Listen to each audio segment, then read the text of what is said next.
Today's news. Another youth activist arrested. Women's Parliament founded in Azerbaijan. Head of EU delegation to Azerbaijan visits Western University.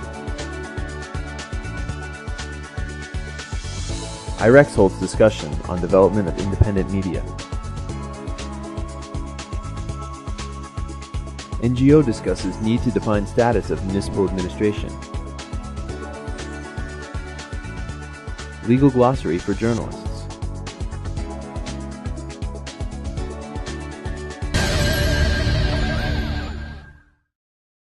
Azerbaijan Popular Front Party youth member Elnur Majidli was arrested in connection with the April 2nd protests held in Baku by the Public Chamber Group. His lawyer, Asabil Mustafayev, told Objective TV.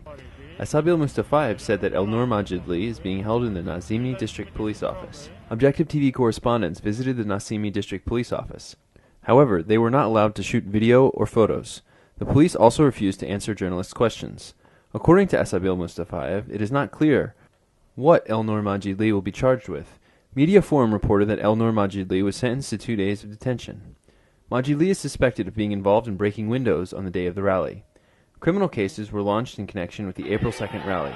Musavat Party Central Administration head Arif Hajali, Musavat Party Youth Organization Chairman Taral Abbaslı, and Mohamed Majidli from the APFP were charged with Article 233, organizing a violation of public order, of the Criminal Code, and they were sentenced to... Ne qədər ki özlərini güclü hesab edirlər, islahata ehtiyac duyurlar. Ondakı xalq qalxır, artıq xalq var demək istənir. Bu, ətrafınızda, sağınızda, solunuzda bir domino effekti ilə yıxılan avtoritar rejimlərin talihindən dərs alır. Bu ümumi qanuna uyğunluqlar Azərbaycana da aid. Ona görə də indidən, hələ nə qədər ki, xalq o köklü dəyişir.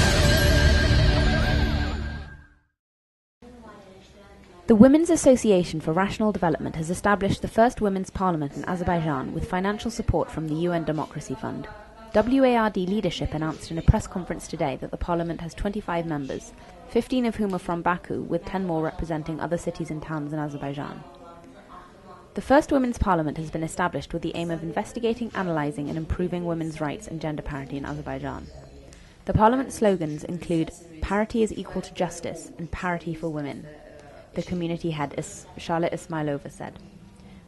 Women's Parliament will serve for 2 years, during which time regular plenary and themed sessions will be held. There will be 15 themed sessions in May and June, participation by international experts, said project coordinator Olvia Alieva.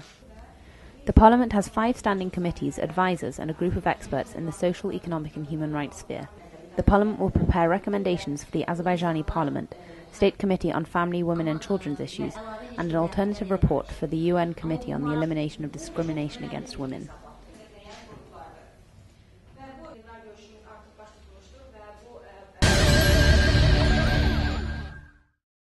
To mark Europe Day, the EU mission in Azerbaijan is conducting a number of events, including a visit by delegation head Roland Kobier to Western University in Baku. Kobier spoke about the history of the EU, its economic model, the single currency strategy and EU integration, which currently involves 27 states with a total population of 500,000. He also met with journalists.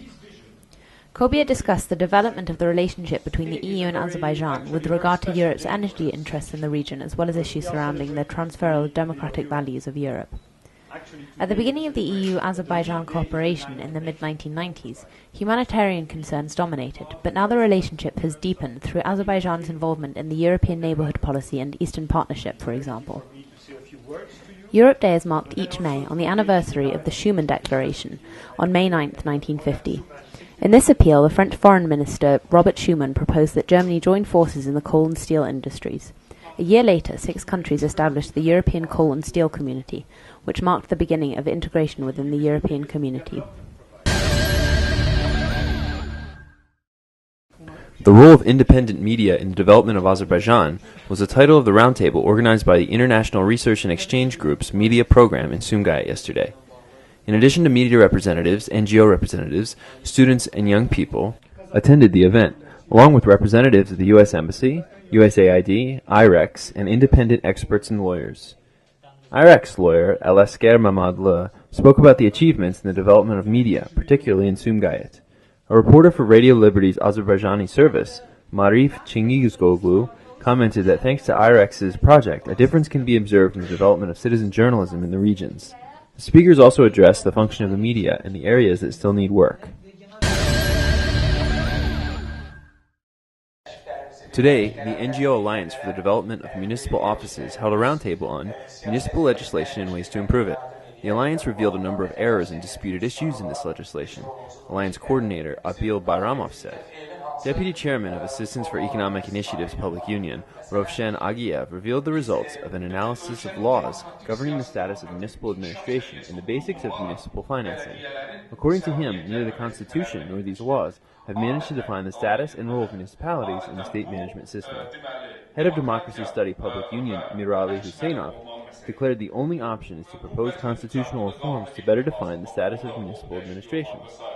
Fellow participants supported the idea.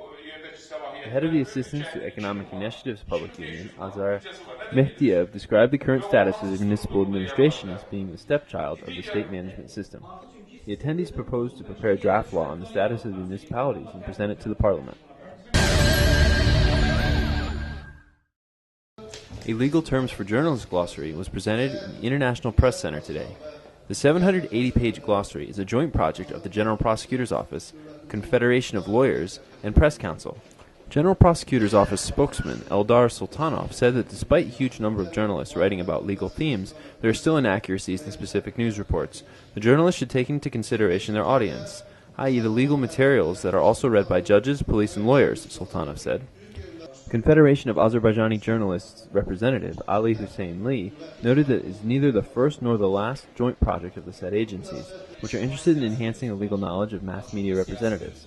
The legal terms for journalists glossary includes excerpts from the Constitution, Criminal Code, Civil Code, laws on freedom of assembly, on mass media, on freedom of information, and other effective legislative documents. The glossary is the second edition of the book prepared by the candidate of law sciences Eldar Efendiev.